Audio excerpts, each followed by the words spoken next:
C'est une sikha ici de Parashat Bo. On écoutait Sikhot Aleph. Donc peut-être certains connaissent déjà cette sikha, mais c'est pas grave, on va la reprendre.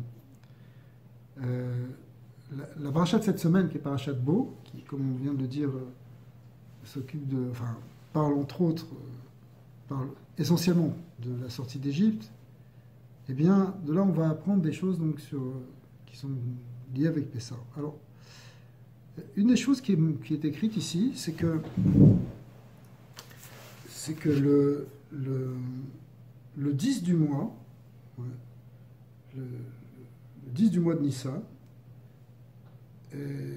Akadosh Baruch Hu a demandé au Bnei Israël de prendre l'agneau qu'ils allaient sacrifier après pour la sortie d'Égypte, donc pour le 14, d'accord, puisque le 14 Nissan, c'est là qu'on a fait la shrita du Korban Pessah. C'est d'ailleurs dans les lois de Pessah, c'est ce qui venait après. Ça a toujours été le 14. Mais le 10 du mois de Nissan, ils ont dû prendre cet agneau et ils l'ont accroché au lit. Ils l'ont accroché à leur lit. C'est-à-dire, c'était une manière en même temps essentiellement de montrer aux Égyptiens que ce qui était le symbole de l'Égypte, ce qui était une idole en Égypte, l'agneau, le bélier était à cette époque-là il y avait une idolâtrie de ces animaux, et bien qu'au contraire, on allait prendre ce symbole de l'Égypte et le sacrifier. D'ailleurs, une fois, on avait vu que c'est lié avec l'idée ici de Makat Bechorot. Vous savez que Makat Bechorot, c'est la dernière Makkah, la mort des premiers-nés.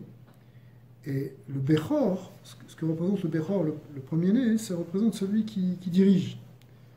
Dans une famille, le grand, c'est celui qui est l'autorité, c'est celui qui donne la direction et la protection. Et l'Égypte elle-même représentait au niveau de l'humanité, si vous voulez, le Bechor, c'était la civilisation en tête. C'est comme on dirait aujourd'hui les États-Unis. Les États-Unis, c'est vraiment, ils jouent ce rôle de Bechor d'une certaine manière, parce que quand il y a quelque chose qui ne va pas dans le monde, on se tourne immédiatement vers eux. Qu'est-ce qu'ils peuvent faire, est-ce qu'ils doivent intervenir, est-ce qu'ils ne doivent pas intervenir, est-ce qu'ils doivent faire la police quelque part, etc. Parce que c'est le fort. Alors, en réalité, on est en train de parler des États-Unis, on n'est pas en train de parler d'Égypte, mais il y a des versets clairs où Dieu dit « Béni Bechori Israël », que le Bechor, le fils aîné, mon fils aîné d'après Dieu, c'est Israël. Israël qui doit être à la tête des nations. Alors, c'est intéressant parce que aujourd'hui, on n'est pas tellement nombreux. Si on compare, par exemple, puisqu'on vient de parler des Américains, par rapport aux Américains, on est beaucoup moins nombreux. Mais en même temps, on voit que les Israéliens, même à un niveau Ritsoni, ils interviennent déjà. Et je ne sais pas, quand il y a un séisme quelque part, ils envoient des gens, même en Australie, etc. Pourquoi ? Parce que ils ont cette idée d'avoir une responsabilité par rapport aux autres. Et c'est vrai que, finalement, au moment de la Géoula finale, il y a une reconnaissance des nations qui vient et qui dit, oui, Israël, c'est lui le Bechor. C'est-à-dire, c'est Israël qui est le Bechor. Vous savez, le Bechor, c'est le fils aîné. On voit que c'est quelque chose qui est absolument essentiel dans la Torah. C'était la discussion entre Yaakov et Esav, puisque Esav était né en premier, mais au fond, celui qui a pris la responsabilité, celui qui a pris la charge, ça a été Yaakov. Au contraire, Esav, lui, s'est déchargé de toute la responsabilité spirituelle et de toute cette idée justement de s'occuper des autres. Il ne voulait pas. Il a dit, moi, je vais faire mon chemin à moi. Et vous voulez profiter de ce monde. Il n'y avait pas cette idée de l'amaba, de construction que Yaakov a pris. Et puis, à la fin, normalement, Esav vient et reconnaît que c'est Yaakov le Bechor. Et c'est ce qu'on attend, enfin, c'est ce qui est en train de se produire d'ailleurs dans l'histoire aujourd'hui, puisque Israël est de plus en plus, même s'il y a une remontée de l'antisémitisme, qui est un phénomène métaphysique qui est permanent dans l'histoire de l'univers, en quelque sorte, hein, c'est prévu dans la Torah, ça ne s'arrête pas comme ça, l'antisémitisme, mais malgré tout, voilà, il y a une parole qui est donnée, aussi bien sur certaines parties du monde chrétien, on a vu plus récemment aussi avec Trump, etc., qui viennent et qui reconnaissent non seulement, pas simplement le droit du peuple juif d'être sur cette terre, mais cette place justement de fils aîné, de Bechor, que on n'est pas simplement le peuple juif, mais on est aussi Israël. Et Israël, le mot Israël en tant que peuple, c'est l'idée justement de Béni Bechori, de mon fils aîné, Israël. Alors, au moment de la sortie d'Égypte, on y revient, il y a ce transfert qui se fait de la Bechora, qui était jusqu'à là, si vous voulez, en quelque sorte, accaparée par l'Égypte, et puis l'Égypte s'effondre, et c'est Israël qui devient le Bechor. C'est lui qui va devenir maintenant le phare des nations, la civilisation qui va éclairer le monde. Alors, vous allez me dire, oui, mais après ça, il y a eu, quelques centaines d'années plus tard, il y a l'empire de Babel qui est venu et qui a fait tomber, le peuple d'Israël. Effectivement, on est parti en exil, mais malgré tout, cet événement de Yetziat Mitzrayim, de sortie d'Égypte, a marqué cette reconnaissance divine, en quelque sorte, qui a été donnée au peuple d'Israël, de jouer ce rôle de Bechor. Et au fond, même si ça a été dénié, même si ça a été empêché pendant toute l'histoire de l'exil, au fond, c'est toujours là. Et ça a toujours été, en quelque sorte.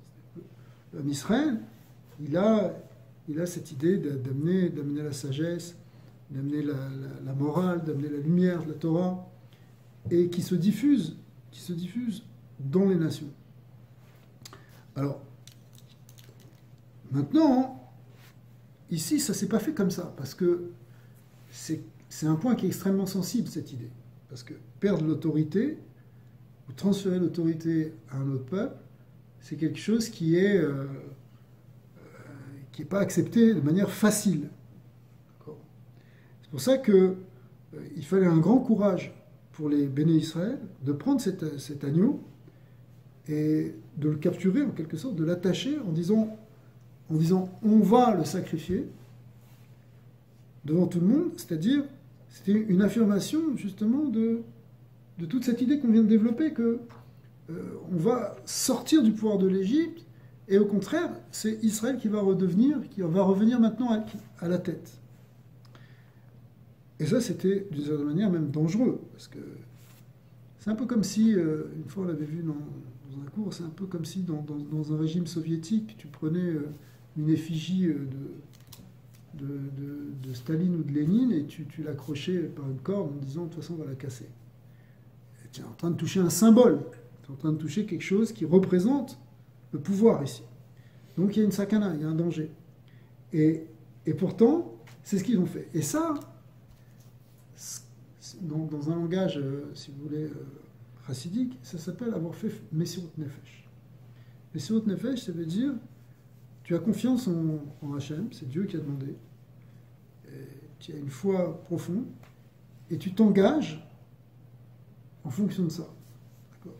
Alors, pour nous, c'est peut-être pas aussi flagrant, peut-être pas obligé de faire comme ça, mais imagine que dans le pays où tu es, tu prends un symbole et c'est quand même très fort. Mais pour nous, dans notre vie quotidienne, on a des fois ce genre de choses. Par exemple, je sais pas, on te demande de travailler Shabbat et tu dis non, pour la Torah, je ne vais pas travailler Shabbat. C'est une forme de Messirut Nefesh, puisque tu te mets en danger aussi. Tu ne sais pas ce qui va se passer pour ta parnassa, tu ne sais pas, tu risques de perdre ton job, tu risques de ne pas en trouver, enfin, toutes sortes de situations qui peuvent arriver. Mais parce que tu as une croyance forte, tu as une confiance dans la parole divine, et là tu t'engages, tu fais ce qu'on appelle Messirut Nefesh. Maintenant, le Rabbi explique que c'est cet acte de Messirut Nefesh qui a permis de déclencher la sortie d'Égypte. D'une certaine manière, c'est sûr que Dieu avait promis qu'il allait délivrer le peuple d'Israël, qu'il allait nous sortir. Mais en même temps, il faut que tu montres que quelque part tu y crois, que tu le veux. Juste avant, dans la Torah, on nous raconte au moment de la Maca de Rocher, c'est-à-dire la 9e plaie, celle des ténèbres, où l'Égypte a été plongée dans des ténèbres très profondes pendant 2 fois 3 jours, eh bien, il y a un certain nombre de Béné Israël qui ont disparu. D'après certains maîtres, ils disent dans le Talmud que les Juifs qui ne voulaient pas sortir d'Égypte, qui sont morts à ce moment-là. Seulement à ce moment-là, parce qu'ils ne voulaient pas changer, ils n'avaient pas le désir de changer. On peut le comprendre à un niveau plus symbolique, c'est-à-dire que, quelque part, si tu veux être libéré, si tu veux sortir de certaines difficultés, si tu es coincé dans ta vie, la sortie d'Égypte, ça veut dire ça aussi, d'accord? Eh bien, il faut que tu montres au moins le désir de t'en sortir. Si tu laisses tomber, tu dis, moi je ne m'en sortirai pas, hein. C'est une espèce de petite mort spirituelle. Quelqu'un qui désespère, qui dit, bon, de toute façon ça ne changera jamais, c'est comme ça, c'est comme ça. Qui est fataliste et qui laisse tomber, mais ça ne va pas changer. Si tu veux que ça change, il faut que tu y crois. Il faut que tu y crois et que cette croyance, elle t'amène un peu plus loin qu'une simple croyance, elle t'amène une forme d'engagement. C'est-à-dire que tu crois à quelque chose et tu t'engages, tu vis en fonction de ça, c'est là que tu peux changer les choses. Et c'est comme ça que ça a amené ici, ça a permis cette sortie d'Égypte. Encore une fois, Dieu voulait nous sortir, il y a quelque chose qui vient du haut vers le bas ici, qui vient de la volonté divine de prendre ce peuple, même s'il n'était pas tout à fait encore prêt d'une certaine manière, parce qu'en Égypte, on était comme des Égyptiens, d'une certaine manière, pas complètement. On dit que les bénis d'Israël avaient gardé aussi leur nom, leurs vêtements, leur langue. Ils avaient gardé une identité culturelle quand même spécifique. Mais cependant, on dit qu'ils étaient aussi idolâtres, ils étaient plongés dans la Vodazara. C'est-à-dire que, un peu comme nous, si vous voulez, on peut rester juif tout en étant d'une certaine manière pas mal assimilé et profondément même pas seulement dans la culture environnante, mais dans les croyances environnantes, même dans les religions éventuellement environnantes. Ça s'est passé et ça se passe encore pour le peuple juif. Mais malgré tout, quand Akadosh Baruch Hu, il a voulu sortir les bénis d'Israël, il a voulu sortir, alors qu'on mérite ou qu'on ne mérite pas, on va sortir. Parce qu'Hachem veut nous sortir, c'était le projet divin qu'il avait promis à Avraham Avinu. Il avait dit, ta descendance, elle sera esclave pendant 400 ans, et puis elle sortira, Rouge Gadol, avec une grande richesse. On est sorti avec une grande richesse de l'Égypte. L'Égypte, quand on dit une grande richesse, on peut le comprendre au sens de la richesse, de l'or et de l'argent, tel que c'est présenté, mais c'est surtout, il faut surtout le comprendre au niveau de l'expérience qu'on a eue. C'est-à-dire que dans la Kabbalah, on dit qu'en Égypte, on est venu sortir des étincelles de Kedusha, des étincelles divines qui étaient tombées depuis le début de la création du monde qui était là-bas. Mais ça, c'est un concept très symbolique. Ça veut dire qu'on on est venu chercher finalement une certaine connaissance. Une connaissance qui vient par une expérience. C'est ça les birourim. En fait, on fait une expérience qui nous fait grandir, qui nous fait changer. Quand quelqu'un il a vécu peut-être même aussi des difficultés, le fait de vivre des difficultés, si quelqu'un sait bien le prendre, il peut en sortir avec une certaine richesse. Et c'est ça, hein, la richesse qu'on est allé chercher en Égypte. Parce que tu pourrais dire quelle richesse on est sorti, on est allé en Égypte. C'est des esclaves, on était complètement écrasés, on ne pouvait même plus penser. C'est vrai, mais quelque part, on a touché une certaine expérience essentielle dans notre rapport au divin. Le peuple juif, il a une force parce qu'il est allé en galoute. Bien que le galoute, l'exil, ce soit quelque chose qui soit a priori une faiblesse, un défaut, on ne veut pas être en galoute, personne ne veut. Personne ne désire être exilé dans des difficultés. Cependant, c'est évident qu'on est sorti quelque part grandi de tout ça. Ça, c'est la vraie richesse qu'on a eue en Égypte. Donc Akadosh Baruch Hu, il veut nous prendre, et il veut nous sortir, et on a gagné quelque chose, etc. Mais malgré tout, il y a quelque chose à faire. Il y a quelque chose à faire qui est cet engagement, cette Messirut Nefesh. Et le Rabbi dit que cet enseignement, il est aussi pour nous parce que nous, on sent bien, on le sait d'abord, parce que les maîtres nous l'ont dit, en particulier le Rabbi, qu'on est dans les derniers temps, si vous voulez, de l'exil. On a déjà un pas dans la Géoula, les choses ont complètement changé. On avait vu ça plusieurs fois dans ce cours ici, qu'on n'est plus comme il y a 100 ans, ou il y a 200 ans, le peuple juif, il y a quand même des grands changements qui ont eu lieu. On a Eretz Israël, le niveau aussi économique et sociale est remontée pour le Ham Israël, alors que c'était, avant la guerre encore, il y avait une grande misère dans une grande partie du clan d'Israël, hein, que ce soit dans les pays orientaux ou en Europe de l'Est, c'était les gens, la majorité du clan d'Israël vivait dans un état de pauvreté très très grand. Et puis ça a changé, c'est-à-dire que tout est encore réglé, mais grâce à Dieu, on voit que le peuple juif s'est reconstruit, il a reconstruit sa terre, ça c'est des plus grands simanim. La terre donne à nouveau des fruits et des fleurs, etc., et des arbres. Donc il y a quelque chose qui fait qu'on n'est plus complètement dans la galoute. Mais malgré tout, si on veut sortir complètement de cette galoute, comme en Égypte, de même qu'en Égypte, il y a eu cette Messirut Nefesh, où on s'est engagé, et bien ici aussi, de nos jours, en quelque sorte, ce qui nous est demandé, c'est de faire ce geste d'engagement. Et en particulier, ici dans cette sikha, le Rabbi explique que ce sur quoi on peut beaucoup agir, plus que sur le reste, c'est dans les mitzvot de chesed. D'accord. Par exemple, dans les mitzvot de Ve'afta l'eracha kamocha, tu aimeras ton prochain comme toi-même, où on a c'est en quelque sorte la mitzvah qui nous est donnée à nous. C'est expliqué dans les Sfarim de Kabbalah que dans les premières générations, à l'époque des Tanaïm et des Amoraïm, c'est-à-dire à peu près 2000 ou même 1500, 2000 ans, ce qui tenait vraiment ce que faisaient les grandes tzadikim, c'était la Torah. D'ailleurs, c'est à cette époque-là que toute la Torah orale s'est élaborée en quelque sorte, telle qu'on la connaît aujourd'hui, sous forme de la Mishnah, sous forme de la Gemara, d'accord ? Tous les grands enseignements, c'était des gens qui faisaient que étudier jour et nuit, et leur avoda était essentiellement Torah.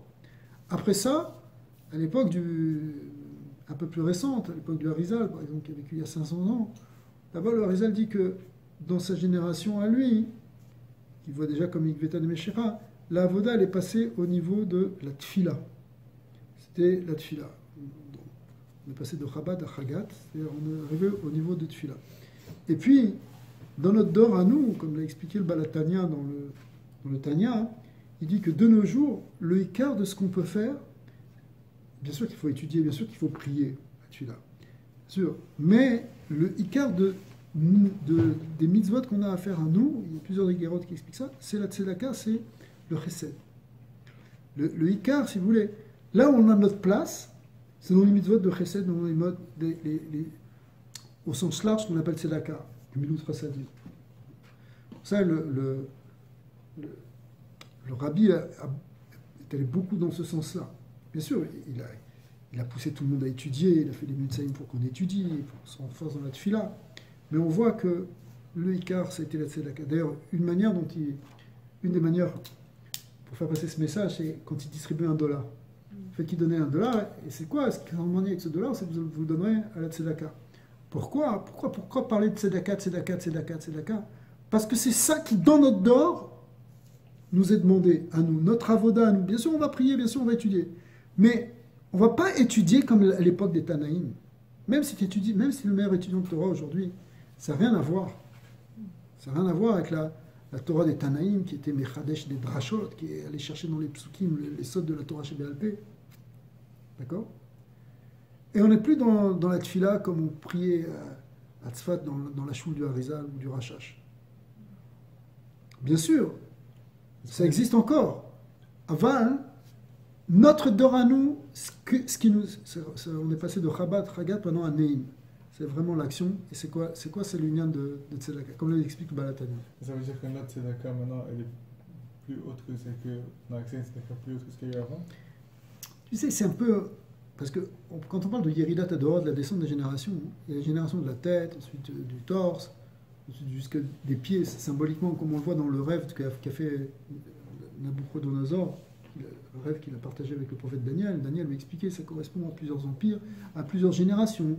Et on représente aussi toutes les générations, comme sur une structure un peu corporelle, où il y a des gens qui sont au niveau de la tête. Nous, on est au niveau des pieds, symboliquement. La dernière génération dans la Géoula, hein, c'est ce qui s'appelle Gveta de Meshira, le talon du Messie. C'est quoi? C'est le pied. Mais le pied, c'est ce qui est au contact avec la matière, c'est ce qui est au contact avec le sol. D'accord? La tête, elle est dans les nuages, elle est vers le ciel, elle est à côté spirituel. Mais le pied, c'est l'action. Et l'action, c'est quoi? Le pied ou la main, c'est l'action. Et l'action, essentiellement l'action, c'est l'action de chesed. Parce que si on comprend bien toute la Torah, tu regardes même toutes les 113 mitzvot, mais en fin de compte, c'est canalisé vers ça. La Torah, elle n'est pas là pour te dire, pour t'amener dans une situation où tu vas te couper du monde, où tu vas Non, elle t'amène à la notion de Ahava, de Ahavat Israël, d'amour du prochain, de Chesed, de Gmilut Chassadim. Or, Gmilut Chassadim, Chesed, tout ça, c'est pas quelque chose de théorique, c'est quelque chose de concret, c'est au niveau de l'action. Donc, sinon, on est la génération qui est au niveau de l'action, si vous voulez. Bien qu'on doit aussi, encore une fois, étudier et prier. Et on doit aussi méditer, on doit, etc. Mais, comme on est au niveau de l'action, c'est ça qui nous est demandé. Et c'est pour ça que le Rabbi il donne une idée ici extraordinaire, c'est que si ce qu'on nous demande à nous, c'est une certaine forme d'engagement de Messirut Nefesh, un peu comme les Égyptiens ont fait, eh bien, notre engagement à nous, ça va être un peu, ça va être Messirut Nefesh peut-être dans la Tzedaka, dans le Chesed. Et d'ailleurs, c'est intéressant parce que, voilà, peut-être tout peut se recouper, mais on vient de parler de l'Amérique comme un peu le Bechor d'aujourd'hui. Et finalement, c'est quoi le symbole de l'Amérique aujourd'hui? Si tu parles, le symbole le plus connu, il y en a plein, et c'est le dollar. C'est ça ce qui est le plus... Et qu'est-ce que fait le Rabbi? Le dollar, il le transforme en acte de tzedaka. C'est rien de provocateur, c'est rien au sens de ce qu'on a vu en Égypte avec l'agneau. Mais en même temps, il y a une idée de transformer le symbole justement de la Bechora, le pouvoir. Le Bechor, c'est celui qui a le pouvoir, et le pouvoir, c'est le pouvoir de l'argent. Regardez Trump, comment il dirige le monde. C'est par l'argent. Il dit non, on est plus riches, on fait ce qu'on veut. D'accord? Alors qu'on discute ou qu'on soit d'accord ou qu'on ne soit pas d'accord avec cette philosophie, peu importe. Mais Rabbi a pris les choses autrement, avec un grand sourire. Il a dit non, l'argent, ça sert à faire du bien. Ça sert à faire de la tzedaka. D'accord? Et ça, c'est une transformation et c'est une... finalement, c'est ça que le peuple juif a amené dans ce monde. C'est-à-dire que c'est pas qu'on est contre l'argent. Hein, chez les catholiques, il y avait pendant tout un moment où l'argent c'était le péché, c'était le Satan, c'était tout ce que tu voulais, c'était le mal. Le juif dit pas ça. Le peuple d'Israël, on n'est pas comme ça. C'est pas un péché. C'est quelque chose. Tu peux faire du chesed avec. Tu peux faire du bien. Tu peux faire de la vie. Et c'est ça ce que le Rabbi a montré. Et d'une certaine manière, dans le monde occidental, ou le monde en général, dans lequel on est, où justement l'économie et l'argent est finalement le moteur principal, et ce qui est le plus déterminant d'une certaine manière dans le monde. Si on comprend bien, même, on peut voir que tous les conflits, derrière aussi il y a un intérêt économique. Même si on analyse bien, même tous les terroristes, tout ça, en réalité, la plupart du temps, c'est pas du tout un truc idéologique, c'est une manière d'avoir du pouvoir et de se gagner de l'argent.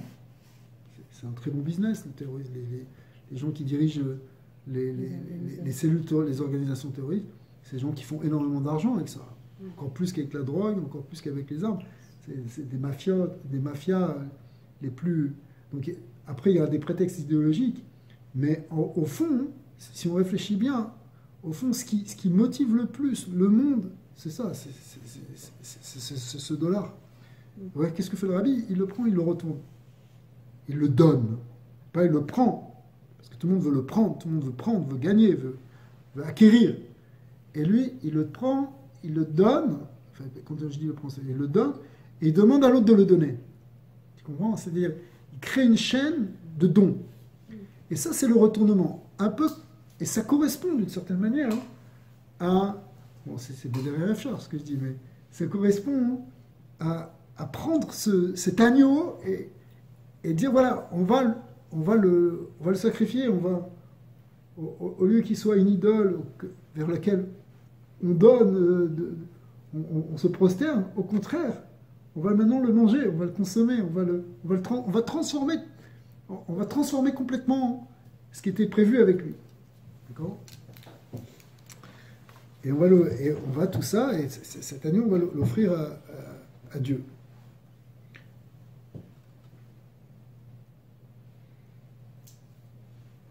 Alors concrètement, ce que suggère le Rabbi, c'est que on fasse les mitzvot, et il faut toujours les faire avec enthousiasme, avec force. Au contraire, c'est ça. Et même Messirut Nefesh, comme on vient de dire, avec engagement. Eh bien, en particulier, et il nous dit le grand Yesod, qui est le Yesod de la Torah, le grand fondement de la Torah, qui est le Inyan de Havat Israël, qu'on peut être Mekayem ça aussi. Alors, une des manières ensuite d'accomplir ça, c'est pas simplement avec de l'argent.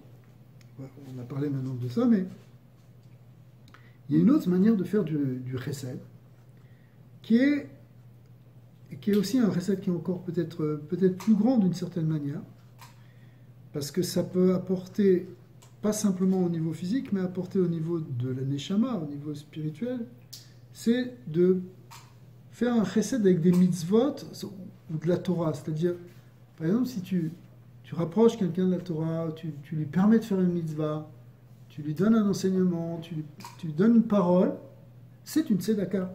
C'est une tzedaka parce que lui, il est peut-être dans un état de pauvreté spirituelle. Il sait pas, il n'a pas connu, il n'a pas entendu, il n'était pas à l'école, il n'était pas... Ok. Et maintenant, tu lui donnes un peu cette richesse parce que, au fond, ça, c'est notre grande richesse. Notre grande richesse, c'est cette Torah. Maintenant, tu la partages. C'est quelque chose qui est un grand chesed. C'est pour ça que, parmi les campagnes que le Rabbi a données, c'est pas simplement de faire tzedaka au sens monétaire du terme, mais c'est aussi de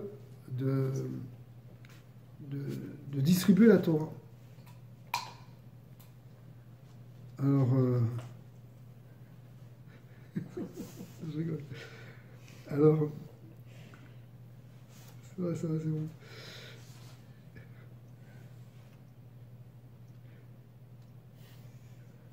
Il dit des fois, quand tu donnes à quelqu'un, tu veux lui donner un peu de Torah, ou le pousser à faire des mitzvot, eh bien, lui, il a tendance à pas accepter, et donner du pied, donner un coup de boët, c'est-à-dire ruer un peu, et te reposer. Voilà.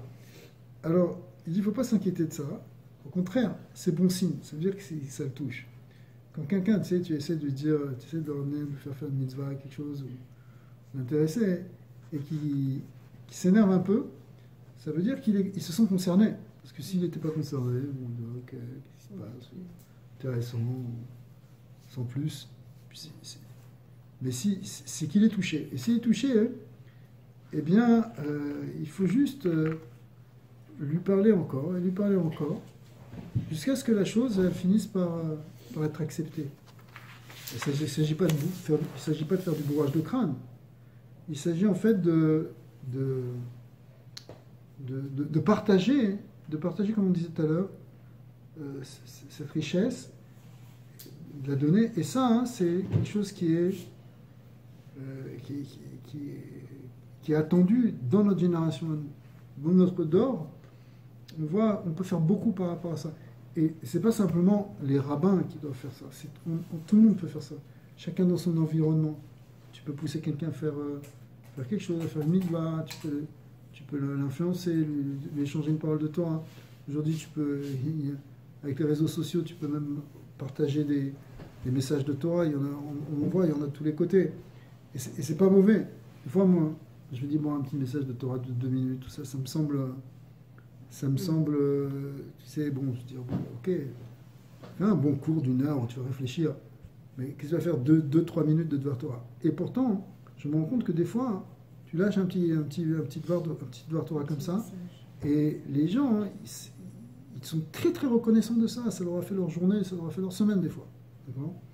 Pourquoi? Parce qu'on ne se rend pas compte à quel point une parole positive, une parole un peu éclairante, ça peut être une source de méditation et peut-être de transformation. Parce qu'en fin de compte, avec une idée, si on la comprend bien et si on l'intègre bien, on peut changer notre vie.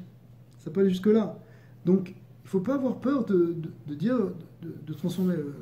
Le premier livre que le Rabbi a écrit, en réalité, c'est le livre Ayom Yom, qui est en fait un recueil de paroles qui avait été déjà dites par son beau-père et qui était déjà un recueil des paroles des sages précédents, enfin des maîtres de la Chassidoute qui venaient avant. Mais c'est le Rabbi qui l'a organisé sous une forme dans un livre qui s'appelle Ayom Yom, ça veut dire au jour le jour, et qui est en fait une petite parole de sagesse qu'on va lire tous les jours, un peu différente à chaque fois, et qui est censé t'inspirer dans la journée. Et tu pourrais te dire, bon, ok, tout ça encore c'est bien, mais ça vaut pas un bon livre que tu vas lire du début à la fin. Oui et non, parce que le fait que tu as une parole dans la journée, ça te fait réfléchir. Et ça aussi, ça fait partie de cette tzedaka. Un peu comme quand tu fais la tzedaka et que tu peux te dire à quoi ça sert de mettre une pièce dans la tzedaka. Ok, je vais donner un chèque à la fin du mois, je donnerai mon maaser, tout ça. Mais qu'est-ce que ça veut dire donner un petit billet, une petite pièce? Je veux dire, c'est insignifiant. Sauf que le Rambam, il dit que le fait que tu donnes et que tu donnes et que tu donnes, d'abord, ça va faire une grande somme. Et en plus, toi-même, ça va te changer parce que tu as donné plusieurs fois. Le fait que tu donnes et que tu donnes plusieurs fois. Vous savez que c'est une halakha dans le Rambam que, théoriquement, c'est mieux de donner 100 fois $1 que de donner une fois $100. Ce qui revient au même, puisque c'est $100. D'accord? Sauf que quand tu donnes en une fois, tu donnes en une fois, tu n'as fait qu'une seule fois l'acte de donner. C'est vrai que tu as fait un acte de donner plus, mais c'est une seule fois l'acte du don. Alors que quand tu donnes 100 fois $1, tu as fait 100 fois l'acte de donner. Et le fait que tu fasses 100 fois l'acte de donner, ça te transforme plus. Parce que quand tu fais 100 fois une même chose, finalement, ça habitue. Ça te donne au fur et à mesure, ça te donne une nature un peu différente. Si quelqu'un n'est pas habitué à donner, maintenant il va s'habituer à donner chaque jour, eh bien ça va devenir quelque chose qui fait partie intégrante de sa personnalité. Et donc, il y a une idée comme ça de donner, et même de donner pas énormément. Parce que tu ne peux pas donner 100 fois $100, enfin, ça dépend qui. Mais tu peux pas, je sais pas, chacun par rapport à sa mesure. Donc tu vas donner 100 fois, c'est la même chose aussi dans le spirituel. Le fait de donner des petites paroles, ça fait beaucoup. Et encore une fois, d'ailleurs, une petite parole, ça peut toucher quelqu'un. Ça doit nous toucher. Des fois, tu entends ce qu'on appelle un pitgam, justement, une petite maxime, quelque chose qui vient et qui peut t'aider dans ce que tu fais. Et ce recueil Yom Yom, il est traduit? Oui, ça existe. Il est traduit dans presque toutes les langues et tu peux le trouver en français. On peut le trouver. C'est comme une phrase chaque jour que tu lis.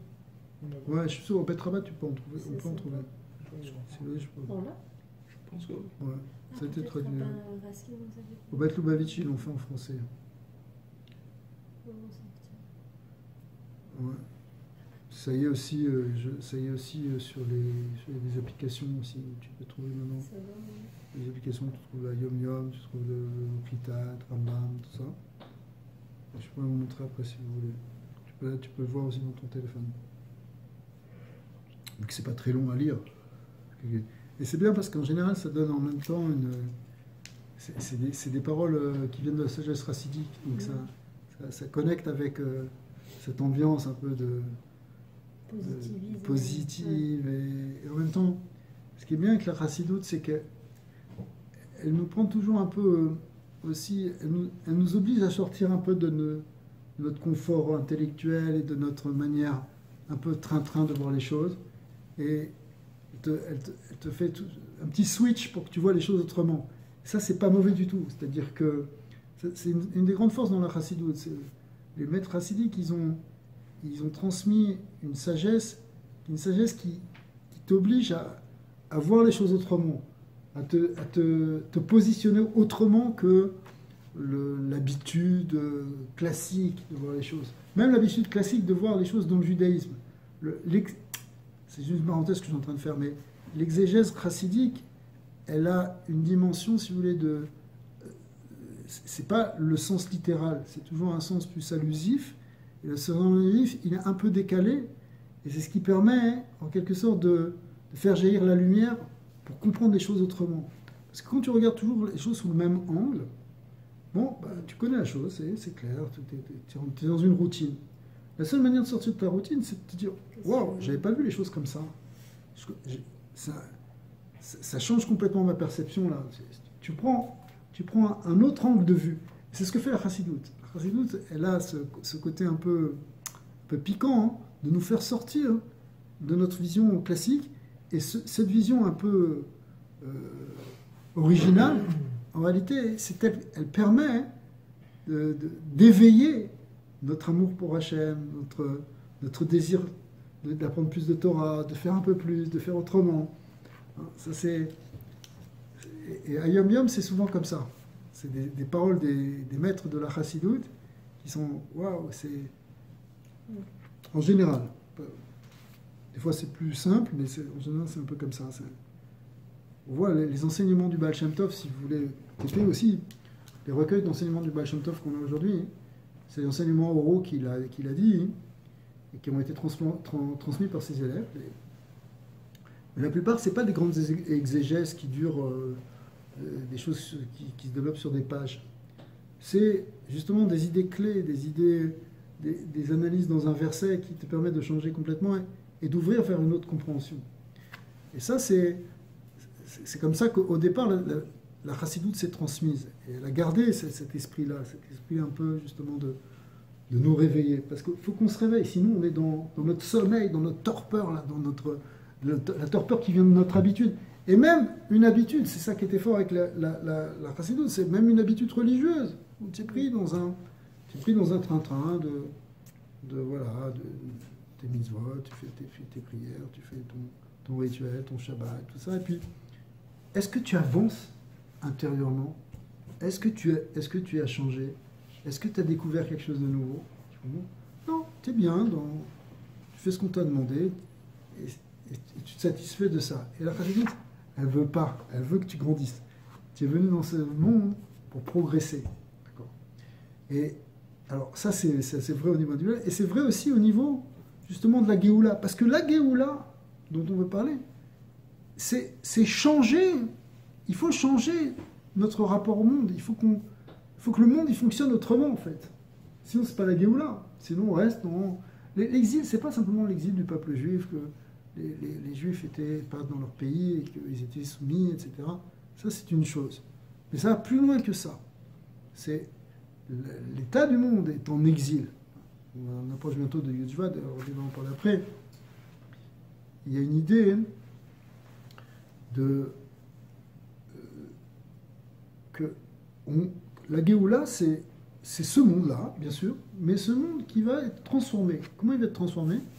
Il va être transformé parce que la présence divine se révèle dans ce monde. Elle est déjà là, sauf qu'elle est cachée.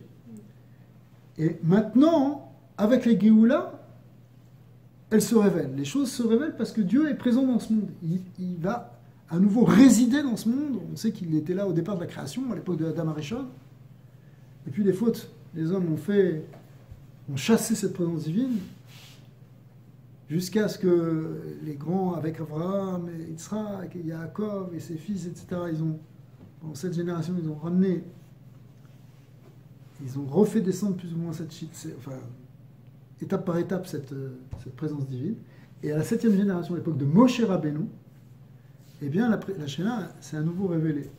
Sous forme de quoi? On l'a vu dans le camp des Bénis Israël, ensuite dans le Mishkan, dans le temple de l'époque. Eh bien, il y avait des miracles, il y avait la lumière divine qui était là, il y avait à Saranissim, les 10 miracles qui étaient là. Vous voyez, on palpait, on entendait la présence de Dieu. C'est pour ça qu'il y avait la prophétie, c'est pour ça qu'il y avait ce qu'on appelle les Urim Vetumim, on pouvait interroger le pectoral du Kohen Gadol. Pourquoi il y avait toute cette connaissance? C'est parce que la présence divine était là, la Shekhinah était là, dans le Kodesh HaKodashim, entre les deux chérubins, il y avait la lumière de Dieu qui était là, et les prophètes venaient se ressourcer là. Et ça a duré longtemps. Ça a duré jusqu'à la destruction du premier Beth Amikdash. C'est à l'époque des Babyloniens. D'accord? Ça a duré tout ce temps-là, mais après ça, on est parti en exil, et puis c'est vrai qu'il y a eu le deuxième Beth Amikdash, mais la présence divine était moins visible. Il n'y avait pas les mêmes miracles, la Shekhinah n'était pas de la même manière, elle n'était pas aussi présente dans le deuxième temple.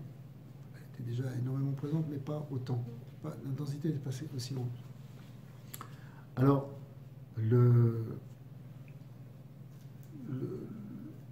l'idée, c'est que quand on va venir Mashiach, en fait, on va à nouveau permettre à cette Shekhinah de descendre dans ce monde. On va lui permettre de se révéler dans ce monde. Mais l'idée fondamentale, bon, ça on l'a vu plusieurs fois, c'est que la différence qu'il y a entre Gola, qui veut dire Galout, et Géoula, c'est juste un Aleph dans le mot. Tu rajoutes un Aleph dans le mot Gola, ça fait Géoula. Et c'est quoi le Aleph? Le Aleph, il représente l'unité de Dieu, il représente Hachem. C'est-à-dire que si on arrive à révéler que Dieu, il est là dans ce monde devient un monde de Géoula. C'est pas qu'on va changer de terre, on va pas prendre des fusées pour aller dans un autre monde. C'est ici qu'on va changer les choses. On va les changer en montrant que Hachem, il est là. On fait passer de Gola à Géoula. Mais pour ça, il faut que nous aussi on change. Il faut qu'on sorte de notre carcan, qu'on sorte de notre habitude. Déjà, qu'on arrive à se concentrer vers quoi on va, vers la finalité. C'est ça l'union du Kafia Vetafra. C'est qu'en fait, tu arrives à aller vers le but. Tu cherches, tu te disperses pas, tu rentres pas dans l'illusion du monde. Tu rentres pas dans les ta'avot, dans les désirs, dans les... Voilà, on parlait tout à l'heure de l'argent, la course à l'argent, etc. Mais si tu cours à l'argent, ta vie c'est fait pour faire ça. Où est la Géoula? D'accord? Mais maintenant, quand tu arrives à transformer toute cette force, c'est ça l'Aïtafra, c'est ça, transformer les choses. Et une des choses, par exemple, on a dit, voilà, justement, le désir la compulsion de gagner, maintenant tu fais quelque chose qui devient un don. Ça, c'est la vraie Itafra, c'est la vraie transformation. Et en faisant cette transformation en toi et dans ton existence, tu arrives à transformer le monde. Et ça qu'on veut, c'est ça qui est en train de se produire aujourd'hui. Hein.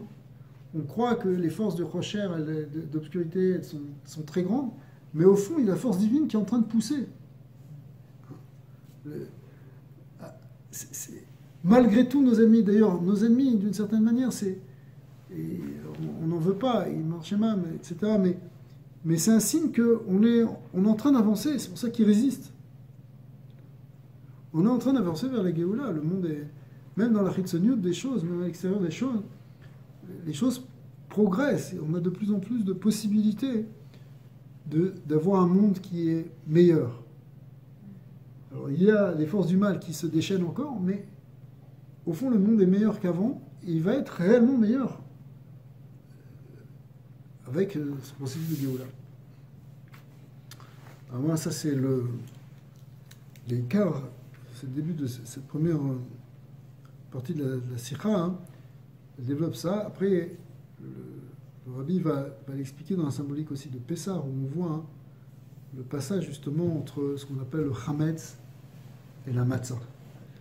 Parce que le Chametz représente justement un monde avec du Yetzer Hara, où les choses vont et gonflent, sont dans le gonflement, un gonflement quelque part illusoire. Alors que la Matzah, c'est le côté essentiel, ça représente justement la simplicité de la lumière divine. Et la différence qu'il y a entre Chametz et Matzah, c'est au niveau des mots, puisqu'on a parlé de Géoula et Gola, maintenant au niveau des mots de Chametz et Matzah, en fait le même et le tzadé sont les mêmes dans les deux mots, mais dans Chametz il y a Chet même tzadé, et dans Matzah c'est même tzadé He. C'est-à-dire que la différence entre le Chet et le He. Et le Chet et le He sont deux lettres qui sont très similaires. Elles ont trois côtés chacune. La seule différence qu'il y a entre un Chet et le He, c'est que dans le He, il y a une petite ouverture. Le He, il est comme ça, il y a une petite ouverture, alors que dans le Chet, c'est fermé. D'accord ?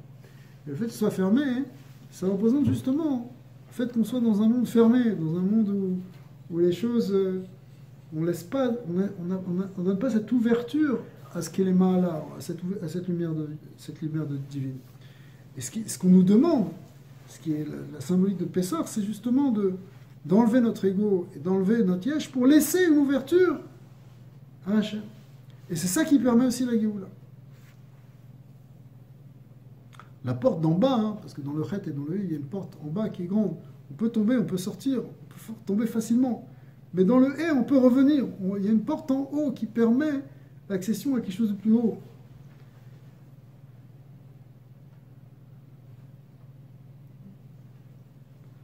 Alors, Hachem, je ne sais pas si vous avez des questions, après on pourra développer un peu, mais je ne veux pas dire trop de...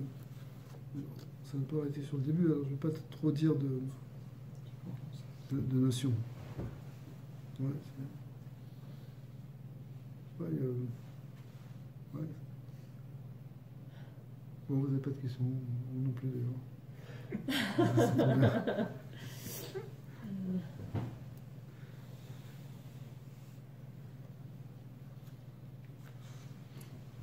Alors, qu'est-ce qui vous fait dire que le monde maintenant il est mieux que... parce que vous dites maintenant le monde est quand même mieux que c'était, malgré tout plein de choses qui se passent qu'il n'y avait pas avant non plus là. Ben, on vit beaucoup mieux. Jusqu'à encore pas très très très longtemps, quelques dizaines d'années, pour la plupart des gens, la vie était plus difficile. Aujourd'hui, la vie est plus facile. Vous allez me dire, oui, il y a le stress du monde moderne, etc. C'est vrai, mais le stress du monde ancien, il était très grand aussi. Il ne faut pas croire que avant l'électricité, c'était plus facile et il n'y avait pas les ondes électromagnétiques, alors on vivait mieux. C'est vrai d'un certain côté, mais il suffit de prendre l'espérance de vie comme exemple, qui a quand même énormément augmenté, qui continue d'augmenter. Donc la santé, le confort, l'aspect matériel. Je prends toujours cet exemple, mais je sais qu'il est un peu usité, mais un prince il y a 100 ans, ou il y a 150 ans, un roi qui donc était parmi les plus riches, il avait un carrosse extraordinaire en or, capitonné, mais malgré tout, quand il voyageait, donc c'était dur, il n'y avait pas de chauffage, d'accord. Alors qu'aujourd'hui, quelqu'un qui est dans la classe moyenne, dans la plupart des pays maintenant, de plus en plus, même si il a l'impression qu'il vit pas, qu'il n'a pas beaucoup, etc. Mais s'il a accès à une voiture aussi, c'est pas tout le monde évidemment, mais il est déjà dans une situation beaucoup plus confortable, beaucoup moins dure, qui demande. Alors c'est vrai qu'on est peut-être moins résistant maintenant, mais c'est juste un exemple, si vous voulez. Je ne parle pas des sanitaires, je ne parle pas de beaucoup de choses qui font que même les gens les plus riches n'avaient pas accès à ce que nous on a aujourd'hui. Donc quelque part, d'une certaine manière, on est beaucoup plus riche qu'eux. C'est-à-dire que si on avait vécu il y a 150 ans ou 200 ans, et que tu sais, tu peux avoir ça, tu peux avoir ça, tu dirais, mais ça, c'est quel milliardaire pourrait avoir ça? Spirituellement. Alors, spirituellement, c'est une bonne question, parce que d'un certain côté, c'est sûr qu'on a l'impression qu'on est moins, qu'on a perdu. Si tu vois les auteurs, là, les maîtres, je sais pas, même dans le Shulchan Aruch, le Charles, le Taz, toutes les lumières, etc. Alors que nous, à peine si on sait lire, d'accord. On a accès à tout. Mais en même temps, comme tu dis, on a accès à tout. C'est-à-dire que il y a, je sais pas, par exemple, déjà dans la Torah, on voit que, moi je suis émerveillé de plus en plus, le nombre d'outils, de livres, de possibilités de traduction. Je parle même déjà, moi, comment j'ai commencé à apprendre. Ça n'avait rien à voir, c'est beaucoup plus facile aujourd'hui. Tu as des livres qui sont assistés, tu as des cours sur Internet, tu as tout ce que tu veux, qui te permet d'apprendre beaucoup plus facilement, beaucoup plus aisément. Pour les enfants, des tonnes, tu peux avoir accès à toutes sortes d'histoires, toutes sortes de choses qu'on n'avait pas avant.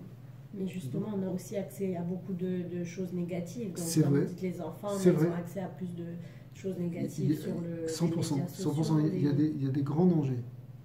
Les grands dangers, il faut se protéger. Il faut se protéger. Il faut faire attention, très attention à ça. Mais, d'une certaine manière, c'est le monde dans lequel on vit. Bien sûr, dans un ghetto, on était moins exposé. Mais on était exposé à beaucoup d'autres choses aussi. D'accord, d'autres formes de danger. C'est-à-dire, c'est pas.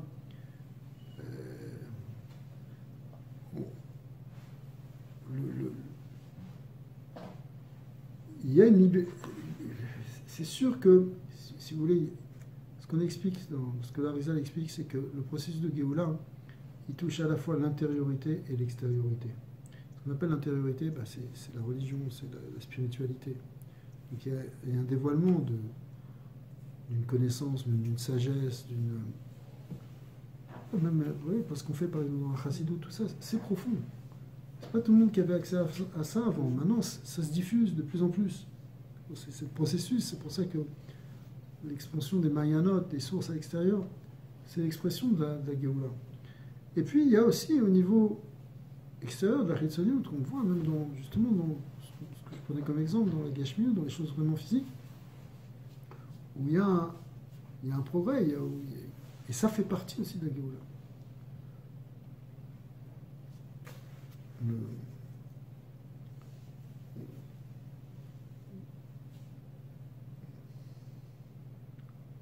On parle, on parle même jusqu'à Triatametim qui fait partie des étapes même, ultérieures, après le Mashiach, on parle de Triatametim, mais on voit que de plus en plus, on peut repousser les limites physiques, parce qu'un jour on va voir agir au niveau biologique, on ne sait pas jusqu'à où ça peut aller. Et peut-être Hachem, qu'on puisse trouver des solutions pour guérir toutes les maladies. Pourquoi? Et dans chaque mal, il y a une guérison, il y a une solution.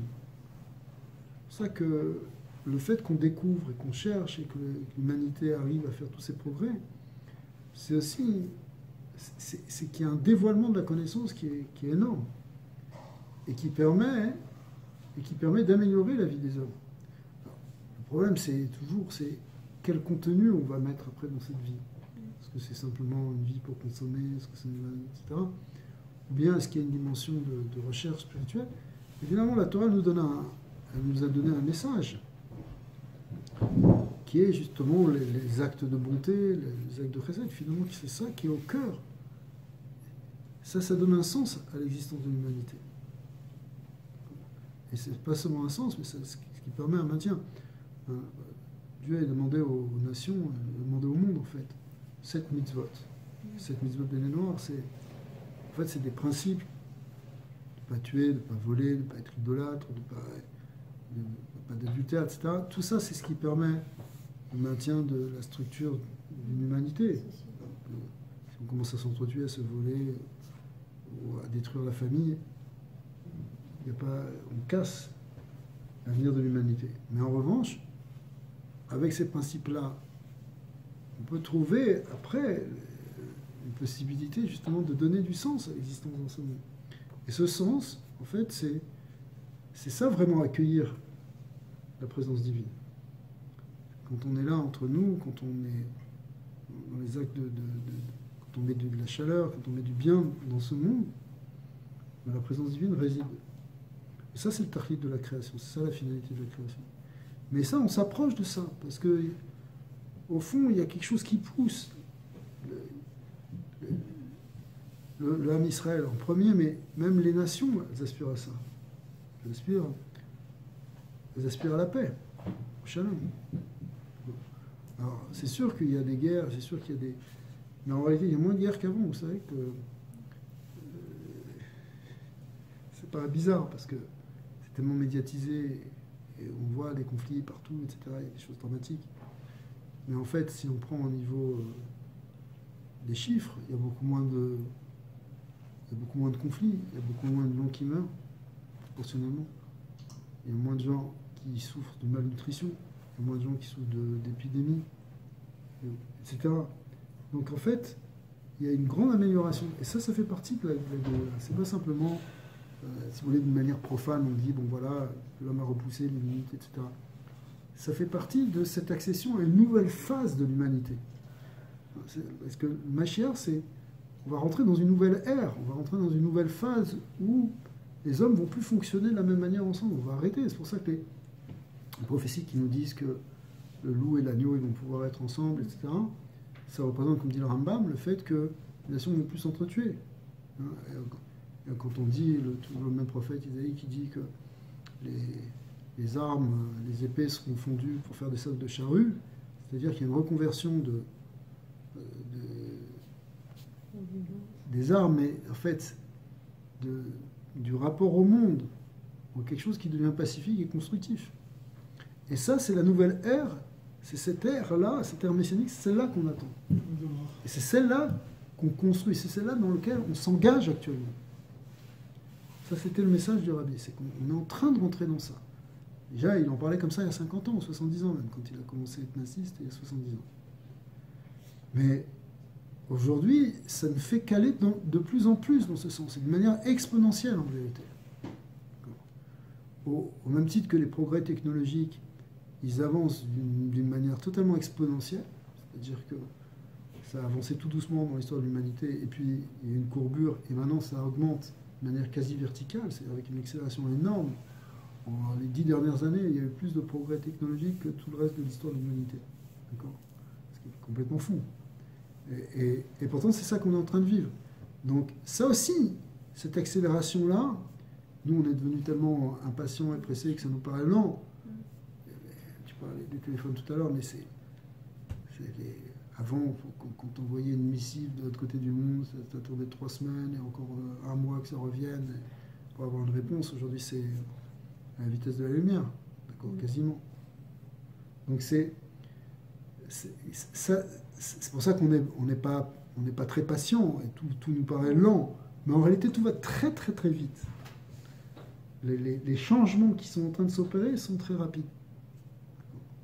D'ailleurs, ça peut être un effet perturbateur.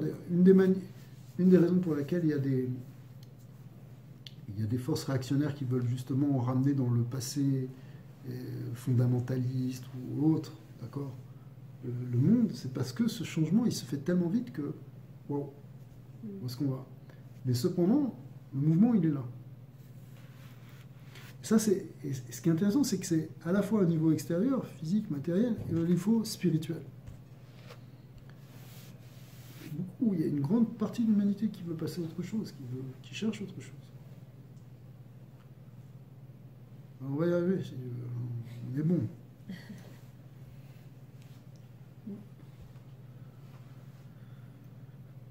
Ok, Razak.